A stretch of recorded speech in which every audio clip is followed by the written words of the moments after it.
Bismillahirrahmanirrahim. Assalamualaikum warahmatullahi wabarakatuh. Perkenalkan, saya Eka Sucisyam dengan nomor induk mahasiswa 199614208, Program Studi Ekonomi Pembangunan kelas B angkatan 2019. Baik, pada kesempatan kali ini saya akan membahas mengenai teori keunggulan absolut.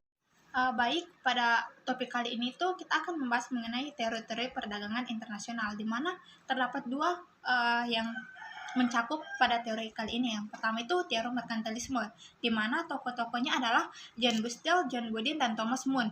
Dan yang kedua itu keunggulan absolut yang biasa disebut teori klasik, di mana tokohnya adalah Adam Smith. Teori yang pertama itu mengenai teori merkantilisme, di mana paham merkantilisme muncul antara abad 16 sampai 18 Masehi, merupakan suatu kelompok yang mencerminkan cita-cita dan ideologi kapitalisme komersial, serta pandangan tentang politik kemakmuran suatu negara yang ditujukan untuk memperkuat posisi dan kemakmuran negara melebihi kemakmuran perseorangan, di mana merchant artinya pedagang. Pedagang menjadi fokus utama abad tersebut karena ada beberapa sebab yang mendorong lahirnya paham tersebut. Yang pertama itu adanya pemikiran bahwa pedagang merupakan sumber kekuatan bagi negara. Yang kedua, adanya pergeseran budaya di mana posisi pegawai pemerintah, agamawan yang semula dianggap elit bergeser memberikan apresiasi pada para pedagang. Yang ketiga itu kepadatan penduduk Eropa sehingga perlu daerah baru. Yang keempat, pergeseran pemahaman agama yang semula mengharamkan keuntungan kemudian membolehkannya. Yang kelima, timbulnya pemikiran perlunya negara yang kuat. Dan yang keenam itu banyaknya penemuan wilayah geografi baru oleh negara Eropa. Adapun pandangan kaum merkantilisme terhadap perdagangan internasional, di mana ini berpusat pada ide pokok yang pertama, yaitu penimbunan logam mulia. Tujuannya adalah pembentukan negara nasional yang kuat dan peningkatan kemakmuran nasional untuk mempertahankan dan mengembangkan kekuatan tersebut. Yang kedua itu, setiap politik perdagangan ditujukan untuk menunjang kelebihan ekspor di atas impor atau neraca perdagangan yang aktif. Untuk memperoleh negara perdagangan yang aktif, maka ekspor harus didorong dan impor harus dikuasai. Tindakan ini dilakukan melalui proteksi yang ketat dan pemberian hak monopoli. Tujuan utama perdagangan luar negeri adalah memperoleh tambahan logam mulia.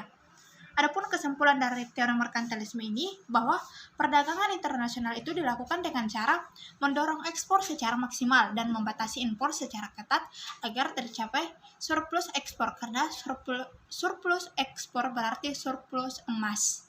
Selain itu, Adam Smith juga memberikan kritik yang keras pada banyaknya campur tangan pemerintah yang ditujukan untuk pembinaan negara yang kuat.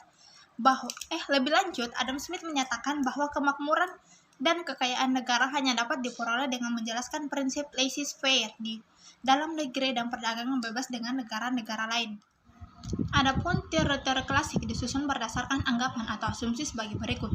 Yang pertama yaitu hanya ada dua negara dan dua komoditas yang diperdagangkan. Yang kedua, tenaga kerja adalah satu-satunya faktor produksi dan sifatnya homogen. Yang ketiga, tenaga kerja bebas bergerak atau mobile dalam batas-batas negara, tetapi tidak mobile secara internasional. Yang keempat, persaingan sempurna. Yang kelima, tidak ada perubahan teknologi. Yang keenam, biaya produksi tetap. Yang ketujuh, free trade atau perdagangan bebas. Dan yang kedelapan, tidak ada biaya transportasi. Nah, inilah anggapan-anggapan atau asumsi yang dibangun agar teori klasik ini dapat berlaku. Adapun teori keunggulan absolut oleh Adam Smith, di mana salah satu buah pemikiran Adam Smith yang penting adalah pendapatnya mengenai spesialisasi.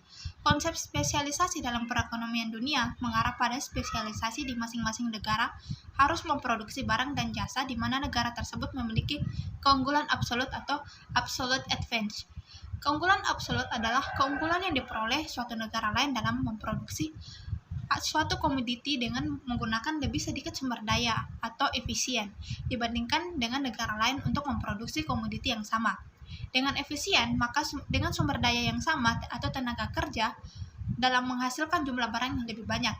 Intinya, suatu negara harus melakukan spesialisasi dalam produksi yang memiliki keunggulan absolut. Itulah teori yang sempat saya sampaikan pada kali ini. Lebih dan kurangnya mohon dimaafkan, dan saya akhiri dengan ucapan wabillahi taufiq wal hidayah. Wassalamualaikum warahmatullahi wabarakatuh.